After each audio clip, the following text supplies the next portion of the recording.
তোমাদের পড়াবো আমি একটা কবিতা বা গান বলতে পারো। এটা গানই, নাম জাতের বজ্জাতি। লিখেছেন কাজী নজরুল ইসলাম। এই জাতের বজ্জাতি গানটি কোন কাব্যগ্রন্থ থেকে নেওয়া? বিষের বাঁশি। এটি কবে লেখা হয়েছে? 1925 সালে। তো এই জাতের বজ্জাতি গানটাতে কিসের ব্যাপারে কথা বলা হয়েছে? কিসের ব্যাপারে কবি কবিতা লিখেছেন বা গানটা লিখেছেন? না, এই যে ভারতবর্ষে তৎকালীন সময়ে জাত পাত, তারপরে কুসংস্কার ইত্যাদি নিয়ে যে ভণ্ডামি হতো, যে প্রবলেম সৃষ্টি হয়েছিল, যে মারামারি হতো, যে ভেদাভেদ হতো, সেইগুলোর বিরুদ্ধেই এই গানটি রচনা করা হয়েছিল। এবার চলো তাহলে লাইন বাই লাইন পড়ে এটার মানে আমরা বুঝে নিই। জাতের নামে বজ্জাতি সব, জাত জালিয়াত খেলছ জুয়া। এখানে কবি বলছেন যে আজকাল এই জাত নামক শব্দটি ব্যবহার করে সমাজে নানা রকম দুর্নীতি বিভাজন সৃষ্টি করা হচ্ছে। এটা যেন একটা জুয়া খেলার মতো, যেখানে মানুষ মানবিক মূল্যবোধই হারিয়ে ফেলছে। অর্থাৎ জুয়া খেলে কারা? যারা জুয়ো খেলে তারা ভাবে না যে তাদের কি ক্ষতি হতে পারে। ঠিক তেমনই যারা এই জাত নিয়ে দুর্নীতি করছে তারাও ভাবে না যে মানুষের কত বড় একটা ক্ষতি হতে পারে, পুরো মানুষ সমাজের কত বড় ক্ষতি হতে পারে। ছুলেই কি তোর জাত যাবে?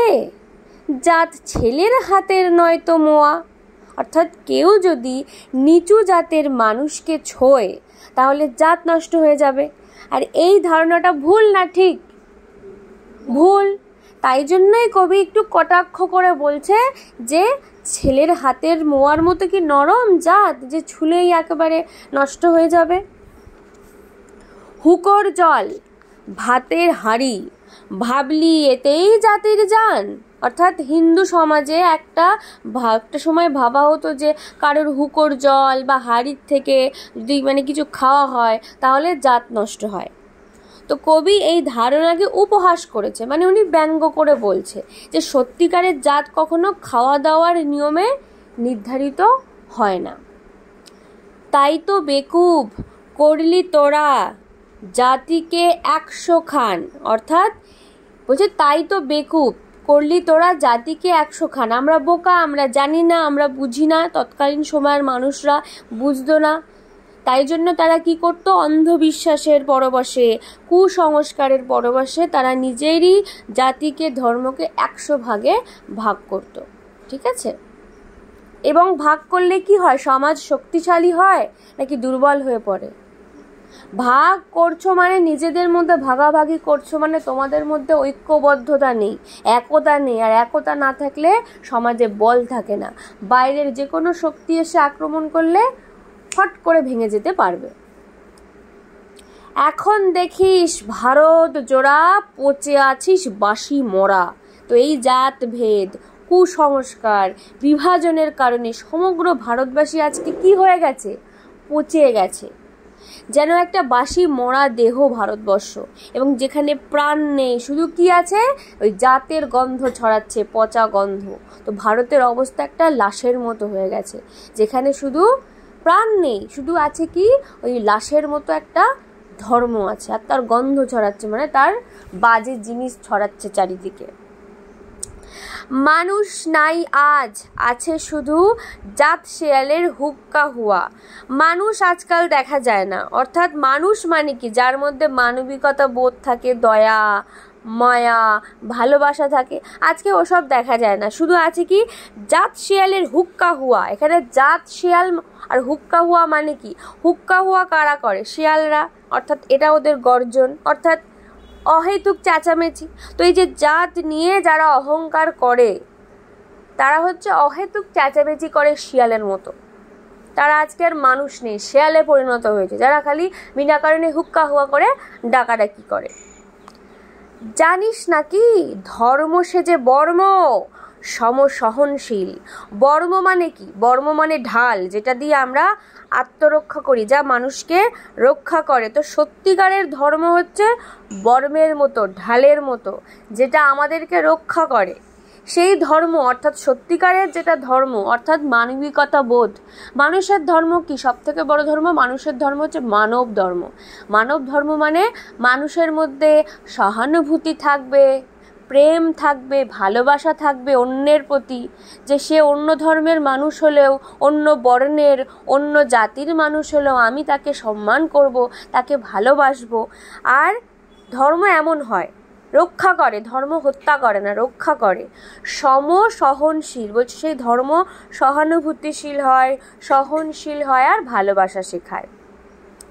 তাকে কি ভাই ভাঙতে পারে ছোঁয়াছুঁয়ির ছোট্ট ঢিল? বলছে ধর্ম কি এতই দুর্বল যে কাউকে ছুঁয়ে ফেললেই সেটা নষ্ট হয়ে যাবে? ছোঁয়াছুঁয়ির ঢিল মানে কি? এরকম টাচ করে দিলাম, ছুঁয়ে দিলাম আর তোমার ধর্ম চলে গেল?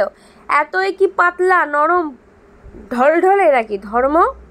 কবি ব্যঙ্গ করে তাই বলেছে যে এমন ধর্ম আসল ধর্ম নয়।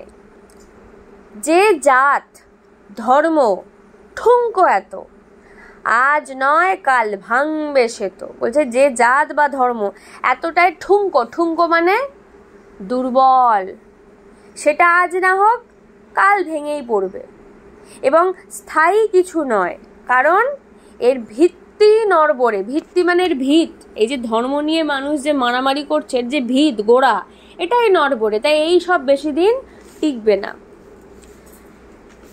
যাক না সে জাত জাহান্নামে, রইবে মানুষ নাই পরোয়া। বলছে যে এত জাত নিয়ে যে মারামারি, এই জাত এত ক্ষতিকর, তাহলে এই ক্ষতিকর জিনিস, বাজে জিনিস কোথায় যায়? জাহান্নাম মানে নরকে যায়। পৃথিবীর পাপ, পৃথিবীর বাজে জিনিস কোথায় যায়?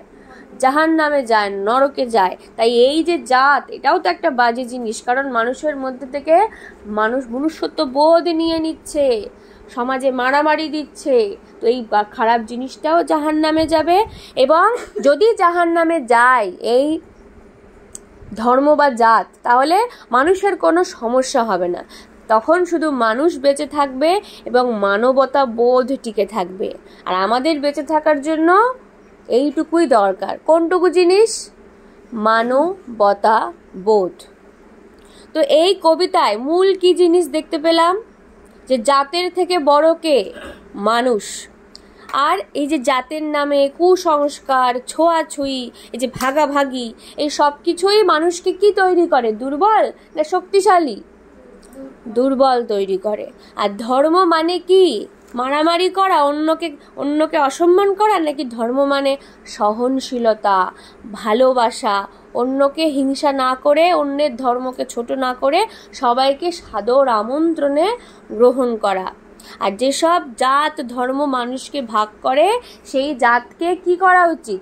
ভেঙে ফেলা উচিত, বা সেটা ভেঙে গেলেই সব থেকে ভালো। এই হচ্ছে কবিতা। বোঝা গেছে লাইন বাই লাইন পুরো বিশ্লেষণ?